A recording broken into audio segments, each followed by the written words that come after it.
ముఖ్యమంత్రి సార్ లెక్కనే మంత్రులు కూడా హెలికాప్టర్లలో తిరుగుతుంటే అది హెలికాప్టరా నల్లగొండ హుజూర్ నగర్ షటిల్ బస్సా ఈడ్చి తంతే హైదరాబాద్ కెంచి 100-150 కిలోమీటర్లకు హెలికాప్టర్లనే పోవాలనా కార్లు లేవా కాన్వాయ్ బండ్లు లేవా అని మంత్రులు హెలికాప్టర్లు వాడుడు మీద ప్రతిపక్షమోళ్ళు అయితే దెప్పి పొడుస్తుర్రు.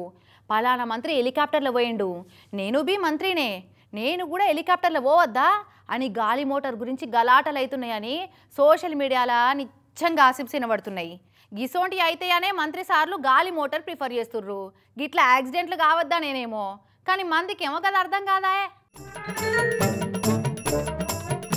ఈ నడమ గాలి మోటార్లనే బాగా తిరుగుతున్న మంత్రి ఉత్తమ్ కుమార్ రెడ్డి సారు గాలి మోటార్కు బ్రేక్ ఇచ్చి హుజూర్ నగర్ నుంచి జాన్పాడ్కు పోతుంటే గరిడపల్లి కాడ తొవ్వేంటి నిలుసున్న కార్యకర్తలను చూసి సారు కారు సడన్ బ్రేక్ వేసిండు. కథమిగ కాన్వాయిలున్న కార్లు ఓదానుకోటి ఇట్లా ముద్దు పెట్టుకున్నాయి.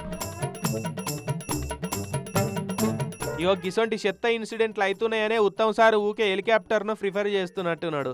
గాలి మోటార్లో పోతే ఏం గడబిడి ఉండదు, సీదా ప్రోగ్రాం పెట్టిన కాడ దిగవచ్చు, రోడ్ల మీద రప్పరప్ప పోయి ఇట్లా బండ్లను గుద్ది అప్పప్ప చేసే అవసరం ఉండదని ఏడికైనా గాలి మోటార్లనే పోయేందుకు మంత్రి సార్లు ఇష్టపడుతున్నట్టున్నారు. కానీ తానోడి తలిస్తే దేవుడోడి తలిసినట్టు ఇంకో తీరులో తలుస్తున్నట్టున్నది విధి. నయం ఈ టక్కర్ల మంత్రి ఉత్తమ్ సార్కి ఏం కాలేదు, జస్ట్ కార్లకే సొట్టలు పడి పార్టులేమో అప్పప్ప అయినాయి అంతే. సర్కార్ గల్లపెట్టిల పైసలు ఖర్చు అయినా మంచిదే కానీ మీరైతే గాలి మోటార్లనే తిరుగురి సార్, రోడ్ల మీదనైతే గడబేడలు గిట్లనే ఉంటున్నాయని అంటున్నారట. ఇటువంటి టక్కర్లు చూసి తట్టుకోలేకపోతున్న మంత్రి సార్ల అభిమానులు.